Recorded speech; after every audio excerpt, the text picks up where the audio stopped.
I can't say I was a model student. I mean, I wasn't a bad student, but I was a bit of a nonconformist. I questioned a lot of the rules and regulations.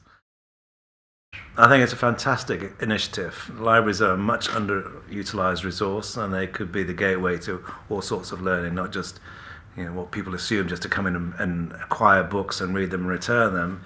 As a community, as a social centre, as a learning across multiple platforms, whether it's analog or digital. For me, I had to start learning at school, Shakespeare. Now, I'm not saying Shakespeare is bad, but I wasn't ready for Shakespeare. And that's why when I started writing my own books, I wanted to engage with children in particular to find what they liked and make what I wrote as a kind of gateway to the great classics. Well, they're a different skill set. I enjoy writing books because that's just my own. It's just me and nobody else, so I can take the story wherever I want, and it's my worlds. And with a game, you're part of a team, which is equally as enjoyable, but it's a different kind of enjoyment. So I can't code, I can't draw, I can't animate. So as a mechanics creator or a storyteller, I have to work within a team.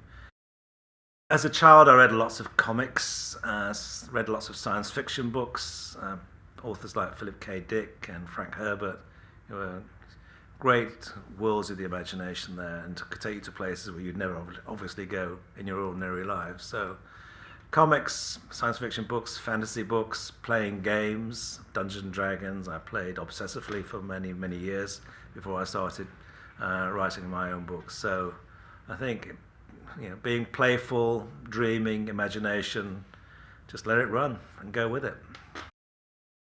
Today, games it's like the second golden age of games now. There's all sorts of opportunities on all sorts of platforms, and it's no longer the demise of teenage and boys and young adult boys. Young and old and male and female are playing games on all sorts of different platforms. Board games, well, here, big geek confession here. I'm a massive board games player, and I've got over 1,000 board games at home. And I've been playing board games since a teenager, so quite some time. And we have regular board games meetings. I've been running a games club since the 1980s with a couple of people you might know: Steve Jackson, the co-founder of Games Workshop with me, and also Final Fantasy co-author Peter Molyneux, legendary games designer from Populous and onwards. He's done incredible stuff, some Fable, and three other guys. So it's kind of a spoof gentleman's club. I write a newsletter. I'm the Games Night secretary, and with a circulation of 6, and I'm on issue 472 at the moment. And we have a trophy, the Pagoda Cup, and I keep a record of every game played and give scores. And at the end of the year, that person with the most points gets the cup for a year.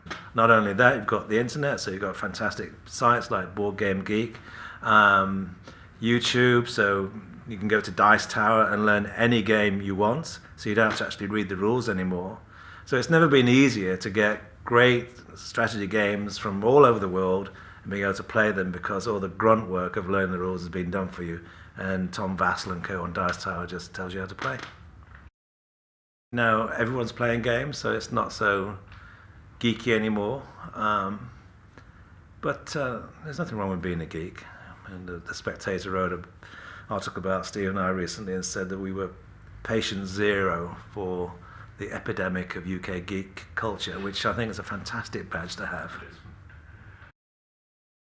The biggest challenge is always the starting point. What am I? You're staring at this blank piece of paper saying, what am I going to say here? And you just have to write and try not to tell people what they should be feeling. I think that the best advice I ever had was show, don't tell. So you allow people to experience what you want them to experience rather than telling them what they're experiencing. So it's self-discovery, Brian, saying, rather than saying, you feel scared. I mean, you won't, because I've told you that, but if you give an environment in which you start to feel scared, then that's a lot more powerful. Well, I think there's 4 things I can hang my hat on, but it's a bit like saying, what's my favourite child? And I've got 4 of those too. So You can't really say which, but for different reasons. Starting Games Workshop, launching D&D back in the day, and seeing Workshop what it is today, a publicly quoted company, with hundreds of shops, Warhammer, Citadel Miniatures, all that stuff. Great sense of pride and achievement there. Writing Fighting Fantasy game books, the first time we saw a copy of the Warlock of Firetop Mount in W.H. Smith was a special moment. And then doing video games stuff, launching Tomb Raider, that was special in a different kind of way. Obviously on a much more global basis, and a lot more rock and roll in video games than there was in books, so that was very exciting times. And more recently, helping convince the government to put coding on the curriculum to get moving kids from just using technology to creating their own technology was kind of a big moment, kind of a landmark. But if I had to choose, I don't know. It's probably between Workshop and Fighting Fantasy, because those are things that we started from scratch, and of course Fighting Fantasy is still ours today, and it's the 35th anniversary, which is good and bad. Good because it survived the test of time, bad, not so great on the age count.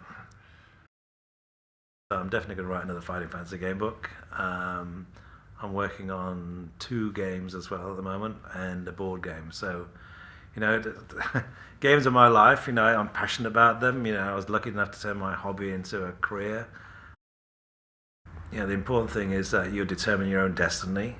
So you should follow your heart and just go for it, because even if you fail, you have a great time doing it, and you'll take your learnings and maybe turn it into a successful career.